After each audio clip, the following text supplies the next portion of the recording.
യേശുവെ സ്തോത്രം, യേശുവെ നന്ദി, യേശുവെ സ്തുതി.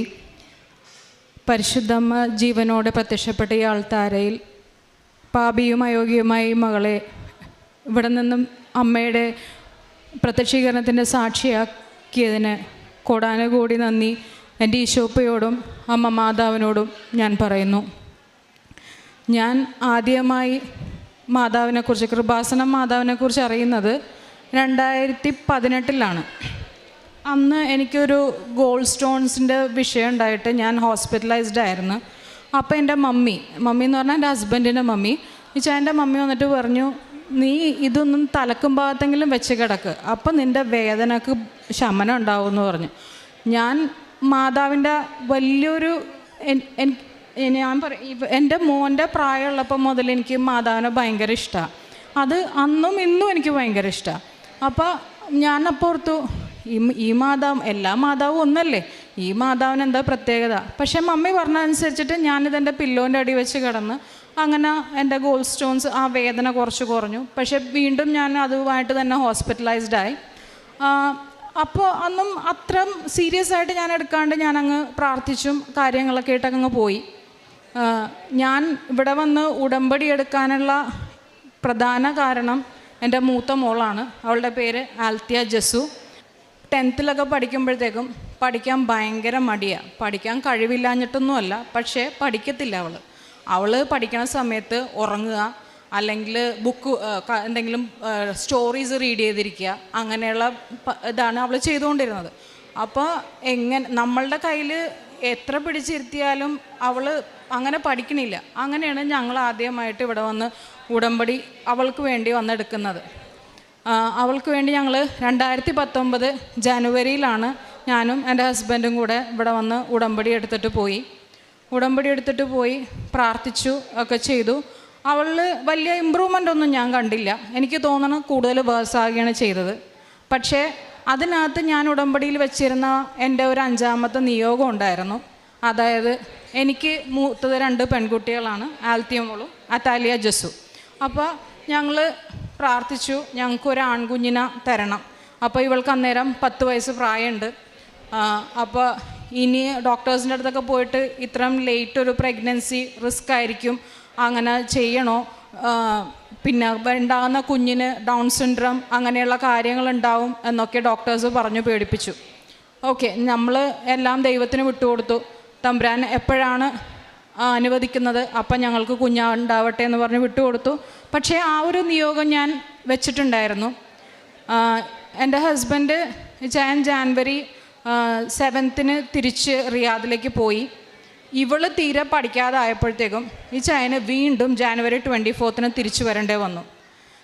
അപ്പോൾ അന്നേരം എന്ന് വെച്ചാൽ പിറ്റേ മാസം നമ്മൾ നെക്സ്റ്റ് മന്തും നമ്മളിവിടെ വന്ന് ചൊവ്വാഴ്ചകളിൽ വന്ന് ധ്യാനം കൂടണമെന്നുണ്ടായിരുന്നു. ഇന്നത്തെ ഓൺലൈനിൽ ചെയ്യണം എന്നുള്ള പോലെയല്ല. പിറ്റേ മാസം ഞാനും എൻ്റെ ഹസ്ബൻഡും കൂടെ ഇവിടെ ഈ നടയിൽ വരുന്നത് എൻ്റെ മോനെ പ്രഗ്നൻ്റ് ആയിട്ടുകൊണ്ടാണ് ഞാൻ വരുന്നത്. അപ്പോൾ ഒരിക്കലും നടക്കില്ല കാര്യം, ഞാൻ തിരിച്ചു പോയി വരാനുള്ള ഒരു സാഹചര്യമില്ല. പക്ഷേ മാതാവ് അതിന് ഒരു സാഹചര്യം ഉണ്ടാക്കി. എൻ്റെ മോൾ തന്നെ പഠിക്കാതെ ആയപ്പോഴത്തേക്കും എൻ്റെ മാതാവ് അതിന് സാഹചര്യം ഉണ്ടാക്കി ചയം വന്നു. അങ്ങനെ എനിക്ക് ഈ മോനെ ഞാൻ പ്രഗ്നൻ്റ് ആയപ്പോഴും ഇവിടെ ഞാൻ ചൊവ്വാഴ്ച വന്നപ്പോൾ അന്ന് അച്ഛനെ കാണാൻ നമുക്ക് ആഗ്രഹമുണ്ട്, പക്ഷേ അത് നടക്കില്ലെന്നറിയാം. പക്ഷേ അന്ന് അച്ഛൻ ധ്യാനം കഴിഞ്ഞപ്പോൾ വിളിച്ചു പറഞ്ഞു, ക്യാൻസർ രോഗികളും ഗർഭിണികളായിട്ടുള്ളവരും വന്ന് അച്ഛനെ കണ്ടോളാൻ വേണ്ടി പറഞ്ഞു. അപ്പോൾ ദൈവത്തിൻ്റെ കൃപയാൽ എനിക്ക് അച്ഛനെ വന്ന് കാണാൻ ഭാഗ്യം ലഭിച്ചു. അപ്പോൾ ഞാൻ അച്ഛനോട് പറഞ്ഞു, അച്ഛൻ എനിക്കിങ്ങനെ ഗോൾഡ് സ്റ്റോൺസിൻ്റെ ഇഷ്യൂ ഉണ്ട്, അപ്പോൾ ഈ പ്രഗ്നൻസിക്ക് എന്തെങ്കിലും. അപ്പോൾ അച്ഛൻ എൻ്റെ വയറ്റത്ത് തൈലം സൈത്ത് പൂശിയിട്ട് പ്രാർത്ഥിക്കാൻ പറഞ്ഞു, വിശ്വാസ പ്രമാണം ചൊല്ലി പ്രാർത്ഥിക്കാൻ പറഞ്ഞു. നിനക്ക് ഒരു കുഴപ്പമുണ്ടാവില്ല, നല്ലൊരു കുഞ്ഞിനെ ദൈവം നിനക്ക് തരും എന്ന് പറഞ്ഞിട്ട് അച്ഛൻ എന്നെ പറഞ്ഞയച്ചു. ആരും പറഞ്ഞാൽ വിശ്വസിക്കാത്തൊരു അനുഭവം എന്ന് വെച്ചാൽ ഇവൻ എനിക്ക് മാതാവ് തന്നത് ഒക്ടോബർ 4 അപ്പോൾ എൻ്റെ 2 പേരും സിസേറിയനാണ്. അതുപോലെ 3ാമത്തെ ആളും സിസേറിയൻ അവർ ഓൾറെഡി ഫിക്സ് ചെയ്തു. അവിടെ ചെന്ന് തലേദിവസം ഞങ്ങൾ പോയി അഡ്മിറ്റായി. അപ്പോൾ ഭയങ്കര ചൂട്. അപ്പോൾ ഞങ്ങൾ 2 പേരും 2 സെപ്പറേറ്റ് കട്ടിൽ മേലായിട്ട് കിടക്കുക. അപ്പോൾ വെളുപ്പിനൊരു 3 മണിയായിട്ടുണ്ട്. ഞാനിങ്ങനെ സ്വപ്നം കാണുക. അതായത് ഒരു നല്ല വെള്ള ഉടുപ്പൊക്കെ ഇട്ടിട്ട് ഒരു ചിറകൊക്കെ വെച്ചിട്ടൊരു മാലാക എൻ്റെ അടുത്ത് സ്വപ്നത്തിൽ വന്നിട്ട് പറയാ, നിനക്ക് ആൺകുഞ്ഞാണ് കേട്ടോ എന്ന് പറഞ്ഞ്. അപ്പം ഞാൻ വിചാരിച്ച് ആയിരിക്കും, ഞാനൊന്നും ആരോടും പറഞ്ഞില്ല. അങ്ങനെ എന്നെ ഡെലിവറിക്ക് കയറ്റി, സിസേറിയന് കയറ്റി. 11:30 ആയപ്പോഴത്തേക്ക് എൻ്റെ സിസേറിയൻ കഴിഞ്ഞു. സിസേറിയൻ കഴിഞ്ഞപ്പോഴത്തേക്ക് ഞാൻ അവിടുത്തെ സിസ്റ്ററിനോട് ചോദിച്ച്, സിസ്റ്ററെ എന്ത് കുഞ്ഞാണെന്ന് ചോദിച്ച്. അപ്പോൾ സിസ്റ്റർ പറയണേണ്, നിനക്കൊരു ആൺകുഞ്ഞാണ്. സത്യം പറഞ്ഞാൽ അന്നേരം ഞാൻ കരഞ്ഞുപോയി. കാര്യം എൻ്റെ അടുത്ത് വന്ന് പറഞ്ഞ് ഞാൻ അന്നേരം ആരോടും ഞാൻ പറഞ്ഞിട്ടില്ല. പക്ഷേ ഈ തിരുനട മുമ്പ് സാക്ഷ്യമായിട്ട് ഞാൻ പറയണേണ്, അന്ന് ഞാൻ എൻ്റെ അടുത്ത് പറഞ്ഞു നിനക്ക് ആൺകുഞ്ഞാണെന്ന് സ്വപ്നത്തിൽ പറഞ്ഞ കാര്യം, എനിക്ക് ഈ ഒരു കുഞ്ഞിനെ എനിക്ക് തമ്പുരാൻ തന്ന് അനുഗ്രഹിച്ചു. ഈ കുഞ്ഞിൻ്റെ പേര് കാരണം മാതാവിൻ്റെ പേരും കൂടെ ചേർത്താണ് ഞാൻ ഇട്ടേക്കണത്. ആക്ലിസ് മാരിയോ ജസു എന്നാണ് ഞാൻ ഇട്ടേക്കണത്. അപ്പോൾ തമ്പുരാൻ തന്ന ഈ ഒരു വലിയ അനുഗ്രഹത്തിന് ഞാൻ കോടാനുകോടി നന്ദി പറയണേണ്. എൻ്റെ മകള് പഠിക്കാത്ത മോളായിരുന്നു. എൻ്റെ മാതാവ് 85% SSLCയും 75% +2. അത് കഴിഞ്ഞ് ഞങ്ങൾ എൻ്റെ മോളെ ഈ കൊച്ചി വിട്ട് ഒരു സ്ഥലത്ത് പഠിപ്പിക്കാൻ വേണ്ടി ഞങ്ങൾ ആഗ്രഹിച്ചിട്ടില്ല. എൻ്റെ കൂടെ തന്നെ നിർത്തണമെന്ന് ആഗ്രഹിച്ച് പഠിപ്പിച്ച മകളാണ്. പക്ഷേ ദൈവത്തിൻ്റെ പദ്ധതി വേറെ ആയിരുന്നു. എല്ലാവരും പുറത്തു പോയി സ്റ്റഡീസിന് എന്താ പറയുക IELTS എല്ലാത്തിനും പ്രിപ്പറേഷൻ ചെയ്തുകൊണ്ടാണ് പോണത്. പക്ഷെ എൻ്റെ മകൾക്ക് ഒരു പ്രിപ്പറേഷൻ ഒന്നും ഇല്ലാണ്ട് ഒരു 3 മാസത്തിനുള്ളിൽ അവൾക്ക് UK പഠിക്കാനുള്ള വിസയമൊക്കെ റെഡിയായി. അവളിന്ന് BSc psychology second year complete ചെയ്തിട്ടാണ് അവളിപ്പോൾ ഇവിടെ വന്നിരിക്കണത്. അതുകൂടാണ്ട് പിന്നെ അപ്പോൾ ഇവനായിക്കഴിഞ്ഞപ്പോഴത്തേക്കും എൻ്റെ വേറെ വീട്ടിൽ ആരുമില്ല. അപ്പം നമ്മൾ നോക്കണം. അപ്പം പ്രാർത്ഥനാ ജീവിതത്തിൽ കുറച്ചൊരു പുറകോട്ട് ഞാൻ പോയി. അപ്പം എൻ്റെ മാതാവിന് തോന്നി നിന്നിങ്ങനെ വിട്ടാൽ ശരിയാവില്ല. അപ്പം എൻ്റെ പപ്പയുടെ അസുഖത്തിൻ്റെ രൂപത്തിൽ മാതാവ് കടന്നു വന്നു. എൻ്റെ പപ്പയ്ക്ക് PSP എന്ന് പറഞ്ഞൊരു അസുഖം വന്നു. അപ്പോൾ എൻ്റെ പപ്പയ്ക്ക് വേണ്ടിയിട്ട് ഞാൻ വീണ്ടും അപ്പം എൻ്റെ കയ്യിൽ നിന്ന് പഴയ ഉടമ്പടി പത്രം നഷ്ടപ്പെട്ടു. അപ്പോൾ പപ്പയ്ക്ക് വേണ്ടി ഞാൻ ആദ്യം ഓൺലൈൻ ഉടമ്പടി എടുത്ത്. അപ്പോൾ അത് കഴിഞ്ഞപ്പോഴത്തേക്കും ഞാൻ രണ്ടാമത് ഇവിടെ വന്ന് ഏപ്രിൽ 18 ഞാനിവിടെ വന്ന് ഉടമ്പടി എടുത്തപ്പോഴത്തേക്കും അതിനകത്ത് ഞാൻ എൻ്റെ ഒരു കസിൻ സിസ്റ്റർ ഉണ്ട്. ആ കസിൻ സിസ്റ്ററിൻ്റെ ലൈഫ് ചെറിയ പ്രശ്നങ്ങളായിട്ടൊക്കെ ഇരിക്കണമായിരുന്നു. അപ്പം ഞാൻ ആളുടെ ജീവിത സാഹചര്യങ്ങളൊക്കെ വെച്ചിട്ട് ഞാൻ ഉടമ്പടിയിൽ വെച്ചിട്ടുണ്ടായിരുന്നു. അപ്പോൾ ദൈവത്തിൻ്റെ കൃപയാൽ അവരുടെ പ്രശ്നങ്ങളിലൊക്കെ ഇപ്പോൾ വളരെയധികം മാറ്റങ്ങൾ ഉണ്ടായിട്ടുണ്ട്. ചേച്ചി ഇവിടെ വന്ന് ഉടമ്പടി എടുത്തിട്ടുണ്ട്. ആ ചേട്ടനും ഇവിടെ വന്ന് ഉടമ്പടി എടുത്തിട്ടുണ്ട്. ദൈവത്തിൻ്റെ കൃപയാൽ അവരുടെ ജീവിതം മാതാവ് ധന്യമാക്കുമെന്ന് ഞാൻ പരിപൂർണമായിട്ടും വിശ്വസിക്കുന്നു. പിന്നെ ഇതിൽ മെയിനായിട്ടെന്ന് വെച്ചിട്ടുണ്ടെങ്കിൽ എൻ്റെ മോള് UK അതായത് ജൂലൈ 19 വെള്ളിയാഴ്ചയാണ്. അപ്പം ഞാൻ രാവിലെ പള്ളിയിലൊക്കെ പോയിട്ടും വന്ന് എൻ്റെ പപ്പയുടെ കൂടെ, പപ്പയ്ക്ക് PSP ആയത് കാരണം പപ്പയ്ക്ക് ഒറ്റയ്ക്ക് ഒരിടത്തും പോകാൻ പറ്റില്ല. അപ്പോൾ ഗവൺമെൻറ് ഓഫീസിൽ കുറച്ച് റിലേറ്റഡ് ആയിട്ട് കാര്യങ്ങളൊന്നും പപ്പയുടെ കൂടെ ഞാൻ പോയി. അത് കഴിഞ്ഞ് പപ്പയുടെ അടുത്ത് വന്ന് പപ്പനമ്മയായിട്ട് ചേച്ചിയുടെ വീട്ടിലാണ് എൻ്റെ ഫാദർ. അപ്പോൾ അവിടെ വന്ന് ഞാനിരിക്കുമ്പോഴത്തേക്കും എന്നെ ഒരു ഉച്ചയ്ക്ക് 1 മണിയായിട്ടുണ്ട്. അപ്പോൾ ഇവളെന്നെ വിളിക്കുക, മമ്മി എനിക്ക് ശ്വാസം കിട്ടണില്ല മമ്മി എന്നും പറഞ്ഞിട്ടുണ്ട്. ഞാൻ നോക്കുമ്പോൾ ഇവളെന്നെ വീഡിയോ കോളാണ് വിളിക്കുന്നത്. മമ്മി എനിക്ക് ശ്വാസം കിട്ടണില്ല. ഞാൻ നോക്കുമ്പോൾ എൻ്റെ മോള് ഇങ്ങനെ കണ്ണൊക്കെ മലച്ച് വല്ലാതെ ബുദ്ധിമുട്ടിക്കൊണ്ട് നിൽക്കണേ എൻ്റെ കുഞ്ഞ്. ഞാൻ പറഞ്ഞ്, എൻ്റെ മാതാവേ, എനിക്ക് എന്ത് പരീക്ഷ തന്നാലും ശരി, ഞാൻ എൻ്റെ ഈശോപ്പനെ മാതാവിനെ ഞാൻ ഒരു കാലത്തും തള്ളിപ്പറയൂല എന്ന് പറഞ്ഞിട്ട് ഞാൻ ഒത്തിരി കരഞ്ഞ് ഞാൻ പ്രാർത്ഥിച്ച്. ആ മൊബൈലിലൂടെ എൻ്റെ താലിമാലയുടെ കൂടെ മാതാവിൻ്റെ പെൻഡൻറ്റും ഉണ്ട്. ഞാൻ എൻ്റെ ജപമാലയുടെ കുരിശും കൂടെ എൻ്റെ മോളുടെ ആ മൊബൈലിൽ വെച്ചിട്ട് ഞാൻ പ്രാർത്ഥിച്ച്, എൻ്റെ അമ്മ മാതാവ് എൻ്റെ കുഞ്ഞിനൊന്നും വരുത്തൂലെന്ന് ഞാൻ വിശ്വസിക്കണേണ്. എൻ്റെ മാതാവ് സഞ്ചാരി മാതാവ് എന്ന് പറയണത് അതാണ്. കാര്യം എൻ്റെ അപ്പയും അമ്മയും കൂടെ അവിടെ ചെന്നിട്ടുണ്ടായിരുന്നു. അവിടെ UK അറിയാം, ഇവിടെ ഈ ആംബുലൻസ് വരാനും അതേപോലെ ഡോക്ടേഴ്സ് അറ്റൻഡ് ചെയ്യുക എന്നൊക്കെ പറയണത് ഭയങ്കര ബുദ്ധിമുട്ടുള്ള കാര്യങ്ങളാണ്. അതായത് മണിക്കൂറുകളെടുക്കും. പക്ഷേ വിളിച്ച ഉടനെ ആംബുലൻസ് വരികയും കൊച്ചിനെ അവിടെ കൊണ്ട് അഡ്മിറ്റാക്കി. ഡോക്ടേഴ്സ് വന്ന് പെട്ടെന്ന് അവളെ ചെക്ക് ചെയ്തപ്പോൾ പറഞ്ഞ് വേറെ കുഴപ്പം. അപ്പോൾ ഞാനിത് പ്രാർത്ഥിച്ചുകൊണ്ടിരിക്കുന്ന സമയത്ത് എനിക്ക് സങ്കീർത്തനം 6-ാം അധ്യായം, അതായത് ദുഃഖിതൻ്റെ വിലാപം എന്നുള്ള ചാപ്റ്ററാണ് എനിക്ക് കിട്ടുന്നത്. അപ്പോൾ അതിനകത്ത് എന്നോട് പറയേണ്ടത്, നിൻ്റെ വേദന ദൈവത്തിൻ്റെ അടുത്ത് ചെന്നിട്ടുണ്ട്. അപ്പോൾ എനിക്ക് ഉറപ്പായി എൻ്റെ കുഞ്ഞിനൊന്നും ഉണ്ടാവില്ലെന്ന് എനിക്ക് ഉറപ്പായി.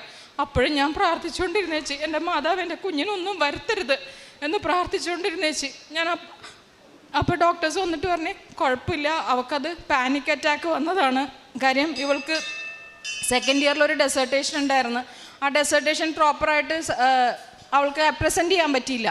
അപ്പോൾ അതിൻ്റെ ടെൻഷനും പിന്നെ രണ്ടാമത് റിപ്പീറ്റഡ് ഡെസർട്ടേഷൻ്റെ പ്രിപ്പറേഷനും നൈറ്റ് പ്രിപ്പറേഷനും എല്ലാം കൂടി ആയപ്പോഴത്തേക്കും കൊച്ചാകെ ടെൻസ്ഡായി വറീഡായി അങ്ങനെ വന്നതാണ് പാനിക് അറ്റാക്ക്. അപ്പോൾ അവൾക്ക് ഗ്യാസസ്, അതായത് ഓക്സിജനും കാർബൺ ഡൈ ഓക്സൈഡും തമ്മിലുള്ള ബാലൻസിങ്ങിനുള്ള പ്രശ്നം വന്നപ്പോഴത്തേക്കും കൊച്ച് ബോധം മറഞ്ഞുപോയി. പിന്നെ അവർ CPR ഒക്കെ കൊടുത്തിട്ടാണ് ശരിക്കും കൊച്ച് കോൺഷ്യസ് ആയത്.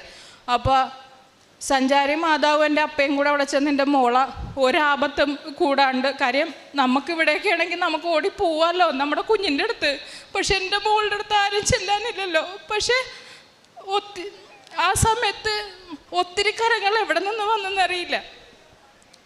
ഞങ്ങളുടെ പഴയ കമ്പനിയിലുണ്ടായിരുന്ന വിജുചേട്ടൻ എന്ന് പറയും, ഞങ്ങളുടെ എൻജിനീയറായിരുന്നു. പുള്ളിയാണെങ്കിലും അവിടെ നിന്ന് 2.5 മണിക്കൂർ ദൂരമുണ്ട്, മീൻസ് ട്രെയിനിന് അവിടെ നിന്ന്. ആ പുള്ളി ആ കറക്റ്റ് സമയത്ത് അവിടെ ഹോസ്പിറ്റലിൽ ചെല്ലാനും അന്നേരം ഒരു റൂംമേറ്റെങ്കിലും അവളുടെ റൂമിൽ ഉണ്ടായിരുന്നതും ഒക്കെ വലിയ മാതാവിൻ്റെയും എൻ്റെ ഈശോപ്പയുടെയും അനുഗ്രഹമാണെന്ന് ഞാൻ പരിപൂർണമായിട്ടും വിശ്വസിക്കുന്നു. ഇവള് ശരിക്കും ഡിസംബറിൽ വരാനിരുന്നതാണ്, പക്ഷേ മാതാവ് കൊണ്ടുവരാതിരുന്നതായിരിക്കുള്ളൂ. കാര്യം എൻ്റെ കുഞ്ഞിവിടെ വന്ന് ഉടമ്പടി എടുക്കാനും എൻ്റെ മോൾക്ക് വേണ്ടിയല്ല ഞാൻ ആദ്യം ഉടമ്പടി എടുത്തത്. അപ്പം എൻ്റെ മോള എൻ്റെ അമ്മയും ഈ ജീവിതത്തിൽ ഉടനീളം എൻ്റെ മാതാവ് എൻ്റെ മോളുടെ കൂടെ ഉണ്ടാവാൻ വേണ്ടിയിട്ട് തന്നെയാണ് എൻ്റെ മാതാവ് എൻ്റെ കുഞ്ഞിനെ ഈ സമയത്ത് കൊണ്ടുവരാനും. അവൾ ഇന്നിപ്പോൾ ഉടമ്പടി എടുത്തിട്ടുണ്ട്. അവൾ തിരിച്ച് സെപ്റ്റംബർ 17 തിരിച്ച് UK അവളുടെ ഫൈനൽ ഇയർ പഠിക്കാൻ വേണ്ടി പോവുകയാണ്. എല്ലാവരും എൻ്റെ മോൾക്ക് വേണ്ടി പ്രത്യേകം പ്രാർത്ഥിക്കണം. അവൾ സൈക്കോളജിയാണ് എടുത്തേക്കണത്. ദൈവത്തിൻ്റെ വേല ചെയ്യാനായിട്ട് എല്ലാവരെയും മനസാന്നിധ്യം എല്ലാവർക്കും ഇത് കൊടുക്കാനുള്ള ഒരു കൃപ അവൾക്ക് ദൈവം കൊടുക്കട്ടെ എന്നും ഞാൻ എൻ്റെ ഈശോപ്പയോടും അമ്മയോടും പ്രാർത്ഥിക്കുന്നു. പിന്നെ ഇതെൻ്റെ രണ്ടാമത്തെ മോളാണ്. അവൾക്ക് ടൈക്കോണ്ടോ അവൾ പഠിക്കുന്നുണ്ട്. അപ്പോൾ അവളുടെ ഫസ്റ്റത്തെ ഒരു ചാമ്പ്യൻഷിപ്പായിരുന്നു ഇവിടെ ആലപ്പുഴയിലാണ് നടന്നത്. അപ്പോൾ എൻ്റെ അടുത്ത് പറഞ്ഞു, മമ്മി നമുക്ക് പോകുമ്പോൾ കൃപാസനത്തിൽ കയറിയിട്ട് പോവാട്ടെ മമ്മി എന്ന് പറഞ്ഞ്. ഞാൻ പറഞ്ഞു ഓക്കെ നമുക്ക് കയറിയിട്ട് പോവാം. അപ്പോൾ ഞങ്ങളിവിടെ എത്തിയപ്പോഴത്തേക്ക് ഏകദേശം 12:30 മണി കഴിഞ്ഞു. അപ്പോൾ 1:30 അവിടെ റിപ്പോർട്ട് ചെയ്യണം. അപ്പോൾ പറഞ്ഞു മമ്മി ഞാൻ അപ്പം നമ്മൾ പറഞ്ഞു എന്നാൽ നമുക്ക് കയറി മാതാവിൻ്റെ അടുത്ത് പ്രാർത്ഥിച്ചിട്ട് തിരിയും കത്തിച്ച് പോവാമെന്ന് പറഞ്ഞു. അങ്ങനെ ഞങ്ങളിവിടെ വന്ന് കയറി തിരി കത്തിച്ചു പ്രാർത്ഥിച്ചിട്ട് ഞങ്ങൾ പോയി. അത്ഭുതം എന്ന് പറയാനേ കാര്യം അവൾ ഇന്നേ വരെ ഒരു ചാമ്പ്യൻഷിപ്പ് പോലും അറ്റൻഡ് ചെയ്തിട്ടില്ല. അപ്പോൾ തൈക്കോണ്ടോയിൽ പുംസയും ക്യൂറിഗിയും 2 ഇതാണുള്ളത്. അപ്പോൾ അതിനകത്ത് പുംസയ്ക്ക് പെയർ പുംസയും അതേപോലെ ഇൻഡിവിജ്വൽ പുംസയും ഇതിന് 2നും ഗോൾഡും അതേപോലെ ക്യൂറിഗിക്ക് സിൽവർ മെഡലും നൽകി മാതാവ് അനുഗ്രഹിച്ചു. ഞങ്ങൾ പിറ്റേ ദിവസം തന്നെ ഇവിടെ വന്ന് അവൾ മെഡൽ കൊണ്ടുവന്ന് മാതാവിനെ മുത്തിച്ചിട്ടാണ് ഞങ്ങളിവിടെ നിന്ന് തിരിച്ചു പോയത്. ഇത്രയും വലിയ ഇതൊന്നുമല്ല ശരിക്കും പറഞ്ഞാൽ എന്താ പറയുക, കുറേ അനുഗ്രഹങ്ങളുണ്ട്. പക്ഷേ എൻ്റെ പ്രാർത്ഥനാ ജീവിതത്തിൽ ഞാൻ പറഞ്ഞില്ലേ ഇവനായിക്കഴിഞ്ഞ് ഇവനെ നോക്കുക. അപ്പോൾ എൻ്റെ പ്രാർത്ഥനാ ജീവിതത്തിൽ ചെറിയ ഇതൊക്കെ വന്നു. പക്ഷേ ഇന്ന് മാതാവിൻ്റെ ജപമാല 2 കൈയും ഉയർത്തിപ്പിടിച്ച് എൻ്റെ മക്കളാണെങ്കിലും മുട്ടയിൽ നിന്ന് മുഴുവൻ ജപമാല ചൊല്ലാനും സമയം കിട്ടുമ്പോഴൊക്കെ സമ്പൂർണ്ണ ജപമാല ചൊല്ലാനും എന്നും ബൈബിൾ വായിക്കാനും ഉള്ള കൃപ നൽകി. അതേപോലെ 2 ആഴ്ച കൂടുമ്പോഴുള്ള കുമ്പസാരവും വിശുദ്ധ ബലിയിലുള്ള പങ്കാളിത്തവും ഒക്കെ തമ്പുരാൻ നൽകി അനുഗ്രഹിച്ചു. അതിന് കൂടാനുകൂടി നന്ദി ഞാൻ എൻ്റെ ഈശോപ്പയ്ക്കും അമ്മയ്ക്കും ഞാൻ കരയേറ്റനാണ്. പിന്നെ എൻ്റെ കാരുണ്യ പ്രവൃത്തി എന്ന് പറയണത് ഞങ്ങളുടെ അവിടെ ഒരു വൃദ്ധസദനുണ്ട് അമ്മമാർ. അപ്പം ഞാൻ മക്കളെയുമായിട്ട് പോയി അവരെ കാണുകയും അവർക്ക് ആവശ്യങ്ങളുള്ളതൊക്കെ കൊടുക്കുകയും ചെയ്യും. അതുമാത്രമല്ല എൻ്റെ അടുത്ത് ആര് വന്നാലും എൻ്റെ കയ്യിലുണ്ടെങ്കിൽ ഞാൻ കൊടുക്കും. തമ്പുരാൻ്റെ കൃപയാൽ ഇതുവരെ അതിനൊരിതും വരുത്തിയിട്ടില്ല. പിന്നെ അതേപോലെ ചെറിയ എന്തെങ്കിലുമൊക്കെ മറ്റുള്ളവരായിട്ട് ബുദ്ധിമുട്ടുണ്ടെങ്കിൽ എനിക്ക് പിന്നെ അവരോട് സംസാരിക്കാനൊക്കെ ഇച്ചിരി ബുദ്ധിമുട്ടുള്ള കൂട്ടാണ്. പക്ഷേ അതൊക്കെ എന്നെ നിന്ന് മാറ്റി അവരോട് എനിക്ക് ചിരിച്ച് സംസാരിക്കാനും അവരുടെ കാര്യങ്ങളിൽ എന്തെങ്കിലും ആവശ്യങ്ങളുണ്ടെങ്കിൽ ചെല്ലാനും അവരെ സഹായിക്കാനും ഒക്കെ തമ്പുരാൻ എന്നെ അനുഗ്രഹിച്ചു. അതേപോലെ പ്രേക്ഷിത പ്രവർത്തനം ഇവിടെ നിന്ന് മേടിക്കുന്ന പത്രങ്ങൾ ഞാൻ കൊടുക്കാറുണ്ട്. പക്ഷേ അങ്ങനെ എല്ലായിടത്തും പോയി കാര്യം എൻ്റെ വർക്ക് എനിക്ക് 11:30 to 9:30 ആണ് ഞാൻ വർക്ക് ഫ്രം ഹോമാണ്. ഞങ്ങളുടെ കമ്പനിയുടെ തന്നെ വർക്കാണ് ഞാൻ ചെയ്യണത്. അപ്പോൾ അതിനെനിക്ക് സാധ്യമല്ല. പക്ഷേ ഞാനൊരു കാര്യം ചെയ്യുന്നത് വെച്ചാൽ എൻ്റെ ലാപ്ടോപ്പിനകത്ത് അല്ലെങ്കിൽ എൻ്റെ ഫോണിനകത്ത് ഞാൻ ചെയ്യുമ്പോൾ ഇതിൻ്റെ കൂടെ ഞാൻ ഇവിടുത്തെ സാക്ഷ്യങ്ങളും അതേപോലെ അതായത് പല ധ്യാന ഗുരുക്കന്മാരുടെ ഇതെല്ലാം ഞാൻ വെച്ച് കേൾക്കുകയും അത് ഓൺലൈനായിട്ട് ഒത്തിരി ഷെയർ ചെയ്യുകയൊക്കെ ഞാൻ ചെയ്യാറുണ്ട്. എൻ്റെ ജീവിതത്തിൽ എൻ്റെ മക്കളും എൻ്റെ ഹസ്ബൻഡ് എല്ലാവരും ഉടമ്പടിയിൽ ഈശോപ്പയുമായിട്ട് മാതാവ് വഴി ഈശോപ്പയുമായിട്ടുള്ള ഉടമ്പടിയിൽ എന്നും ജീവിക്കണമെന്ന് ഞാൻ ഈശോപ്പയോടും മാതാവിനോടും അതിൻ്റെ കൃപ ഞങ്ങൾക്ക് തരണമേ എന്ന് വിനീതമായിട്ടും എളിമയോടും ഞാൻ അപേക്ഷിക്കുന്നു. പരിശുദ്ധ അമ്മയുടെ മധ്യസ്ഥതയിലേറെ പ്രത്യേകിച്ച് ഒരു കുടുംബം ഈ 3 മക്കളുമായിട്ട് ഈ അൾത്താരയിൽ നിൽക്കുന്നത്. ഈ 3 മക്കളുടെയും ഏറ്റവും പ്രധാനപ്പെട്ട സാക്ഷ്യം പറയണം. ഏറ്റവും പ്രധാനപ്പെട്ട ഏറ്റവും മുമ്പിലായിരിക്കുന്ന ആ മകൻ്റെ സാക്ഷ്യമാണ് ആദ്യം പറഞ്ഞത്. അപ്പം ഇതിൽ നമ്മൾ മത്തായിയുടെ സുവിശേഷത്തിൽ, ലൂക്കയുടെ സുവിശേഷത്തിലൊക്കെ ഈ മാലാഖ പ്രത്യക്ഷപ്പെട്ട് പരിശുദ്ധ അമ്മയോട് നീ ഒരു പുത്രനെ പ്രസവിക്കും എന്ന് പറയുന്നുണ്ട്. അത് കർത്താവിന് ഔസേപ്പിതാവിന് സ്വപ്നത്തിലും ദൂതം പ്രത്യക്ഷപ്പെട്ട് പറയണത് നിങ്ങൾക്ക് ഒരു പരിശുദ്ധ അമ്മ ഒരു പുത്രനെ പ്രസവിക്കും എന്ന് മാലാഖ എന്ന് പറയുന്നുണ്ട്. അപ്പോൾ ഈ ചേച്ചി ഈ സാക്ഷ്യം പറയുമ്പോഴും ഒരു സ്വപ്നത്തിൽ തന്നെ ഒരു മാലാഖ വന്ന് നിനക്ക് ഒരു ആൺകുഞ്ഞിനാണ് ലഭിക്കും എന്ന് പറയുമ്പം ഇങ്ങനെ ഒരു വചനവുമായിട്ടൊക്കെ ബന്ധപ്പെടുത്തി തന്നെയാണ് ഇതെല്ലാം വായിക്കുന്നതും. നമ്മൾ ഉടമ്പടിയിൽ അങ്ങനെയാണ് വായിക്കുന്നത്. കാരണം ബൈബിളിൽ എഴുതി വെച്ചിരിക്കുന്ന വസ്തുക്കൾ പണ്ട് ഇനി നടക്കാൻ പാടില്ലാത്തതോ നടന്നു കഴിഞ്ഞതോ ഇനി ഒരിക്കലും. അപ്പം ഓരോ വചനത്തിൻ്റെയും അടിസ്ഥാനത്തിലാണ് ഓരോ സാക്ഷ്യം വിലയിരുത്തൽ നടക്കുന്നത്. ദൈവം പറഞ്ഞത് സത്യമാണെന്നും വചനം സത്യമാണെന്നും ഓരോ സാക്ഷ്യത്തിലൂടെ ഓരോ അനുഭവത്തിലൂടെ തെളിയിക്കപ്പെടുന്നു. ഇന്ന് ഈ ഒരു അനുഭവം കേട്ടപ്പോൾ ഏറ്റവും ഇതിനോട് ചേർന്ന് നിൽക്കുന്നത് ഈ ഒരു വചനം. ഇതിപ്പം ആദ്യത്തെ സാക്ഷ്യമല്ല ഇങ്ങനെ വരുന്നത്. ഒരുപാട് സാക്ഷ്യങ്ങൾ സ്വപ്നത്തിൽ വരുന്നതും നടക്കുവാൻ പോകുന്ന കാര്യങ്ങൾ ദൈവം മുൻകൂട്ടി ആ വ്യക്തിയെ അറിയിക്കുന്നതും അത് ഈ അൾത്താരയിൽ പറയുന്നതും ഒരുപക്ഷെ ബൈബിളിനെ കുറിച്ച് പോലും അറിയാത്ത വ്യക്തികൾ പോലും വചനം കോട്ട് ചെയ്ത് അത്രയും അനുഭവങ്ങൾ ഉടമ്പടിയിൽ ലഭിക്കുന്നുണ്ട്. അതിൽ ഏറ്റവും പ്രധാനപ്പെട്ട ഒരു കാര്യം ഉടമ്പടി ദൈവം ആഗ്രഹിക്കുന്ന ഒരു മാർഗമാണെന്ന് ദൈവം തന്നെ കൺഫേം ചെയ്യുകയാണ്. കാരണം ഉടമ്പടിയിൽ ഒരു വ്യക്തിക്ക് എത്രയും വേഗം ദൈവാനുഭവം ലഭിക്കുമ്പം ഉടമ്പടി ആവശ്യപ്പെടുന്ന കുറേ നിബന്ധനകൾ പാലിക്കാനായിട്ട് കുറേ വ്യക്തികൾ തയ്യാറാവും. ഒരുപക്ഷെ നിങ്ങളും ഇവിടെ ആയിരിക്കുന്നതും ഇത് ഇത്തിരി പാടുള്ള പരിപാടിയാണ്, കഷ്ടപ്പാടുള്ള പരിപാടിയാണ്, ദൈവം ആഗ്രഹിക്കുന്ന ഒരു പരിപാടിയാണ്. അത് ഉടമ്പടിയിൽ ആത്മാർത്ഥത്തോടെ നിൽക്കുന്നവർക്കൊക്കെയും ഇതറിയാം. ഇപ്പോൾ ഈ ഒരു സാക്ഷ്യത്തിൽ അതിനുശേഷം മകളുടെ കാര്യവും പറയുന്നുണ്ട്. മകളുടെ കാര്യം പറയുന്നത് പിന്നീട് തിരിഞ്ഞ് വിശ്വാസത്തിൽ വായിക്കുമ്പം എന്തുകൊണ്ട് മകൾക്ക് അങ്ങനെ പഠിക്കുവാനായിട്ട് സാധിച്ചില്ല, എന്നാൽ അതേ മകൾ തന്നെ ഇന്ന് പഠിച്ച് പുറത്തുപോയി പഠനം പൂർത്തിയാക്കി തിരികെ പോകാനായിട്ട് നിൽക്കുന്നു. ആ സാഹചര്യം എങ്ങനെയാണ് നന്മയ്ക്കായിട്ട് പരിണമിച്ചതെന്നുള്ളത് സാക്ഷ്യം പ്രാർത്ഥിച്ച് കേൾക്കുമ്പോൾ വ്യക്തമാണ്. മൂന്നാമത്തത് അങ്ങേറ്റത്ത് നിൽക്കുന്ന മകൾക്ക് ഒരുപക്ഷെ ഇവർ വിശ്വാസത്തിൽ ഒരു പരിശീലനം മക്കൾക്ക് കൊടുക്കുന്നതുകൊണ്ട് തന്നെ അവർ തന്നെ വന്ന് പ്രാർത്ഥിക്കണമെന്ന് പറയുന്നു. ഇവിടെ പ്രാർത്ഥിക്കുന്നു. തിരികെ വരുമ്പോൾ വിജയം ലഭിക്കും, പരാജയം ലഭിക്കുമ്പോൾ അത് മാധവ കൂടെയില്ലെന്ന് അർത്ഥവുമല്ല. എങ്കിലും ഒരു വ്യക്തിയുടെ ജീവിതത്തിൽ അവൾ പ്രാർത്ഥനയ്ക്ക് പ്രാധാന്യം കൊടുത്തപ്പം അവൾ പ്രതീക്ഷിച്ചതിനേക്കാളും ഒരുപക്ഷെ അവൾക്ക് അർഹതയുണ്ടെന്ന് അവൾ വിചാരിക്കുന്നതിനേക്കാളും അപ്പുറം ഒരു നന്മ നൽകിയ വിശ്വാസത്തെ ദൈവം കാത്തു എന്നുള്ളത്. അതിനർത്ഥം എപ്പോഴും വിജയങ്ങൾ ഉണ്ടാകും എന്നും കൂടെയല്ല. അപ്പോൾ ഈ ഒരു കുടുംബം മുഴുവൻ ഉടമ്പടിയിൽ നിൽക്കുവാനായിട്ട് അവർ പറയുന്നുണ്ടല്ലോ, കൈകൾ വിരിച്ച് എല്ലാ ദിവസവും ഞങ്ങൾ പ്രാർത്ഥിക്കുമായിരുന്നു. അപ്പോൾ ഒരു കുടുംബം മുഴുവൻ മുട്ടുമേ നിന്ന് കൈവിരിച്ച് പ്രാർത്ഥിക്കുകയും ഒപ്പം തങ്ങളുടെ ജീവിതത്തിൽ പ്രവർത്തിക്കുകയും കൂടെ ചെയ്യുന്നൊരു കുടുംബത്തിൽ എങ്ങനെയാണ് ദൈവസാന്നിധ്യം നിഷിദ്ധമാകുന്നത് അല്ലെ നിഷേധിക്കുന്നത്? അവരുറപ്പായിട്ടും ദൈവത്തിൻ്റെ സാന്നിധ്യം അത് കർത്താവിൻ്റെ വാഗ്ദാനമാണ്.